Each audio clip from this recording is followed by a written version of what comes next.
Susan Wigden, and I am a children's author. Would anybody like to tell us what an author is? Can you tell us? This girl right here.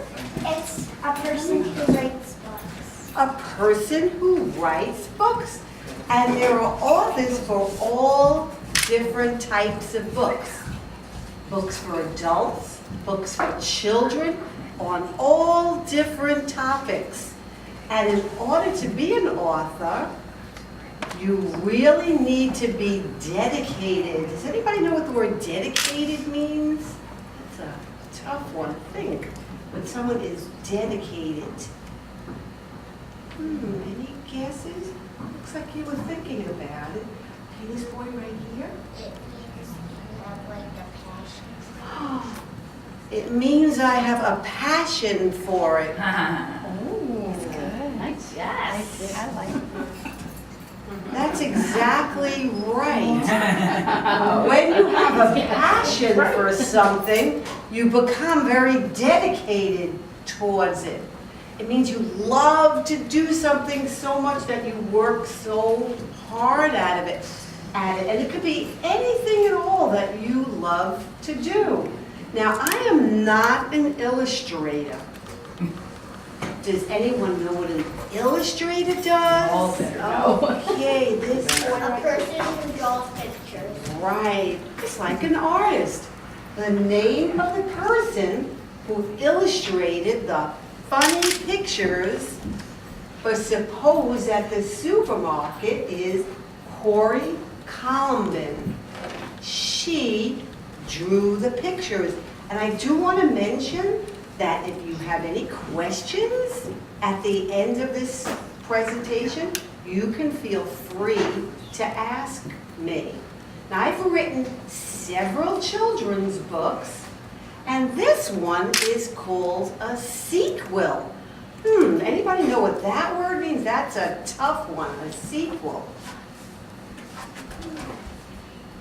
Okay, well, a sequel is a continuation of a book. My first book was called Suppose, and that was a silly book too. So I decided to write Suppose at the supermarket. And what I'm going to tell you is to pay attention to each page, because at the end we're going to play a really fun game. So listening is really important. Does anybody know what that word means? That's a real... Let's go right here. If you get like hand the book to like somebody, If you... like dedicate the book to like somebody. If I dedicate the book to someone, and as an author, you have the right to dedicate the book to certain people. I wrote, this picture book is dedicated to my son Lee, who as an adult still has my out-of-the-box way of thinking. And to my husband Bruce, who always manages to put up with the two of us. Special thanks to the extremely talented and creative artist, Corey Columbin, who managed to bring life to the supermarket. And Corey dedicated to for children and adults everywhere who see the world through their beautifully painted imaginations. Okay, so that was the dedication. And you notice I said, my son who sees things out of the box. What does that mean, out of the box? Wow. It means you think really hard and you imagine. You think really hard and you imagine. Okay, good job. Wow. Are you sure you people are second graders? Wow, this is very impressive. Okay, I'm ready to begin reading. And remember, it's fine to laugh. That's what we're here for now. Some books are really serious, and some books, it's just fun to laugh. Okay. Suppose the olives jumped out of the can and they started their own rock band. Suppose the apple wore a wig and did the hula with a fig.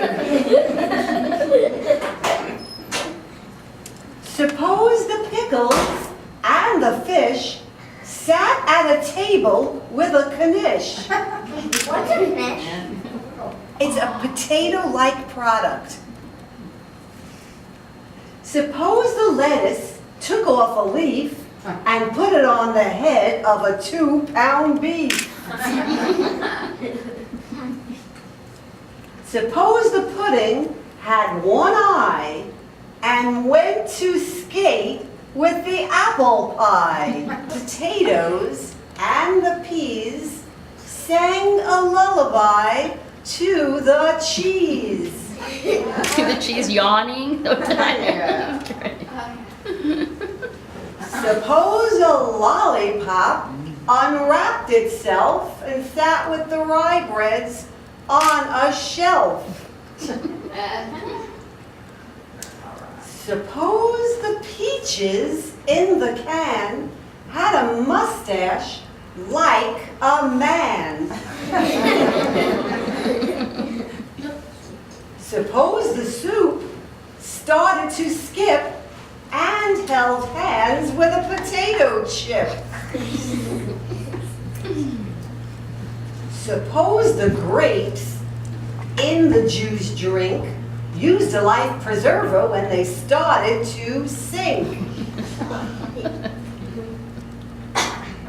Suppose the blueberry and banana cake played a game of golf with a sirloin steak. Suppose all these things were true. The supermarket would be a silly view. Exciting. They're very good. Usually they say, what is your favorite color? But these are 4th and 5th grade questions. Teachers, that's great, okay. Anybody else? Any boys with a question? Okay.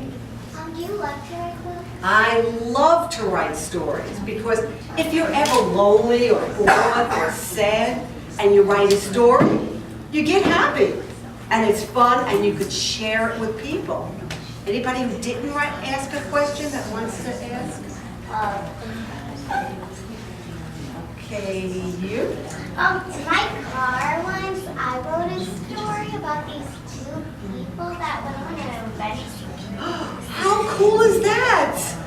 How cool is that? So you turned your car ride into something really creative. Good job for you.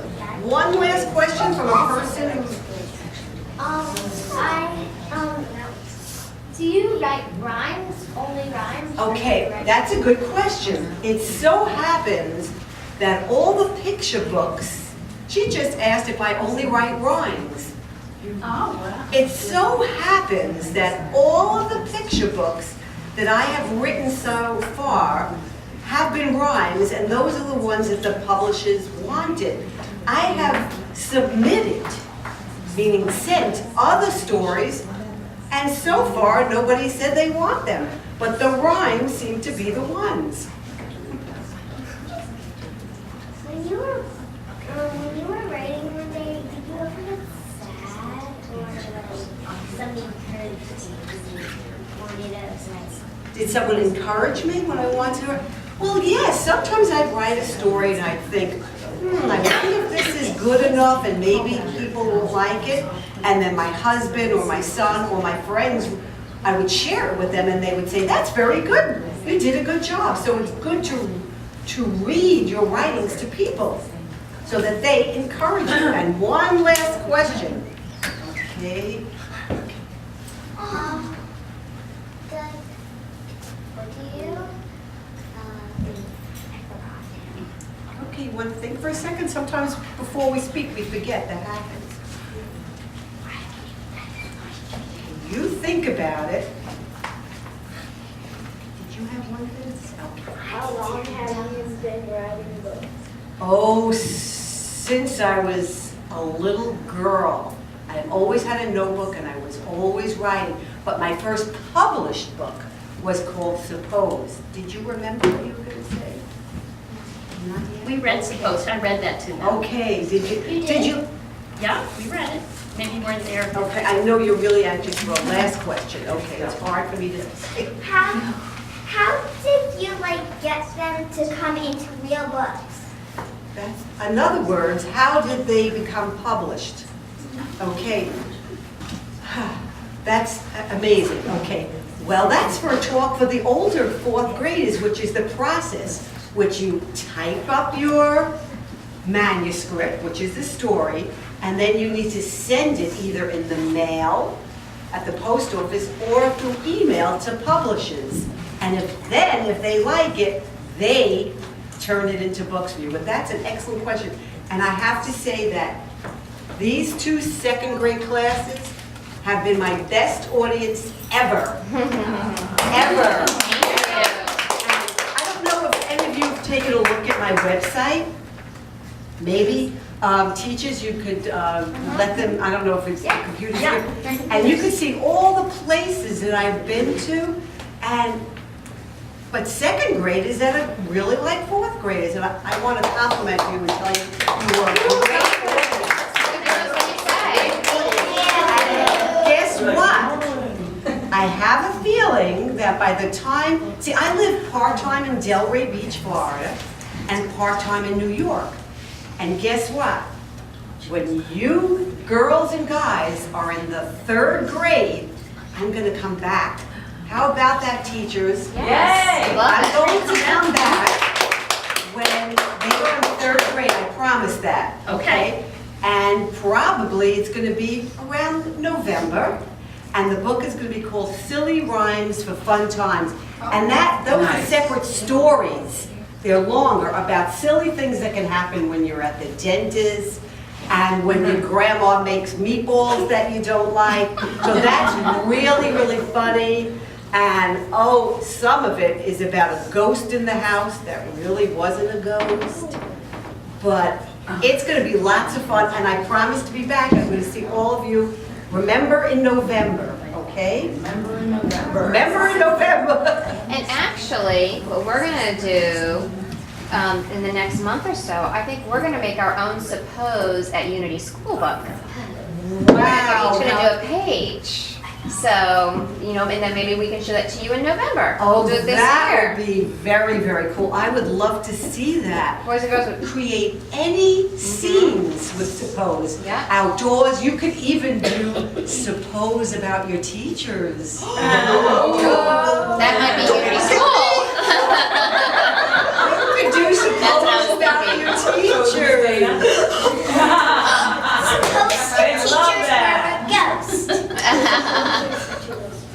Suppose your teacher wore a shoe, one was brown and one was blue.